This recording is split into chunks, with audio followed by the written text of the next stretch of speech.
Okay, and we're back for the second installation of this video. And again, we are in the first 4 verses, 2 Samuel chapter 12, verses 1 through 4, call and parable. So Nathan is being called by God to confront David. And another thing about relying on God's call is that if you rely on God to send you to where you need to be, God will give you the right words and the right approach to the situation. Now, and this is the way man does things. If we know somebody did something wrong, we can't wait to blast them. We can't wait to, you know you did so-and-so, you know you did, you ain't have no business to, And certainly, had Nathan came to David with that sort of tone of voice, and granted, there was a close relationship between the prophet Nathan and King David. Granted, Nathan was a trusted advisor, so it may have been likely that David would have listened either way, but honestly and truthfully, there's a way to come toward people. There's a way to confront people. And God gives the right way for Nathan to confront David. And he confronts David with a simple parable. And the beauty of this parable is that it's something that David can immediately identify with. It's a parable of 2 men, one rich man, one poor man, and David, growing up, was not one of the wealthiest people in the world. But yet, look at where David is now, the king of Israel. So now he does command a degree of wealth and power. So there is that dynamic between rich and poor that David can understand. Also, there's the dynamic of owning sheep. Rich man owns plenty of flocks and also a couple of herds as well. Poor man, and in the King James, it's one little ewe lamb, one little female lamb. And in the New Living Translation, it's just one little lamb.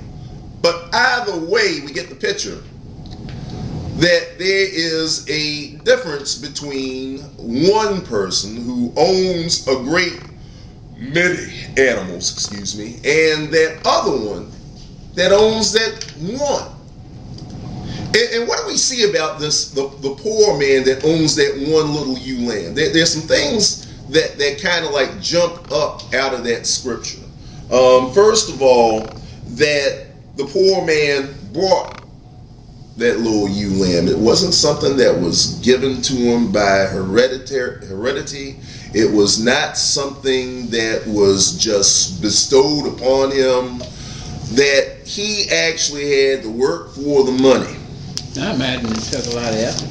Yes. For him to, accumulate enough money to even purchase. Certainly, because animals were wealth. Yeah. Oh yeah. In fact, well, even here today, like, go down 30 and there's that guy that owns all them Black Angus cattle. You better believe each one of them cows, bulls, steers, calves, whatever he has over there, each one of them is an investment. Oh yeah. So it did take effort. Thank you for bringing that out. It did take some effort for him to even get that one little ewe lamb. And not only effort to buy it, but he takes great care and effort with this ewe lamb. That it grew up with his children. It ate from his own plate, drank from its own cup. He cuddled it in his arms like a baby daughter. So, and if you notice, look, when you have a lot of money, sometimes you don't care how you spend it. Like when I was working at Dominion, and I mean, yeah, I did keep a balance in my checkbook.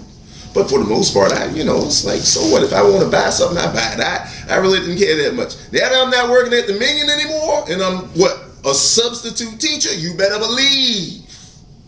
I see a couple of pennies down at the floor of my car. I'm picking them bad boys up and putting them in a jar. So that. Do that anyway. Oh yeah, you're supposed to do that anyhow. But like I said, back then, at one time, I ain't care that much. Now, you better believe I care. But going back into the story itself, then that guest arrives at the rich man's house. And it wouldn't have been that difficult for that rich man to just go into his herd, pick up an animal that looked good to him, and kill that.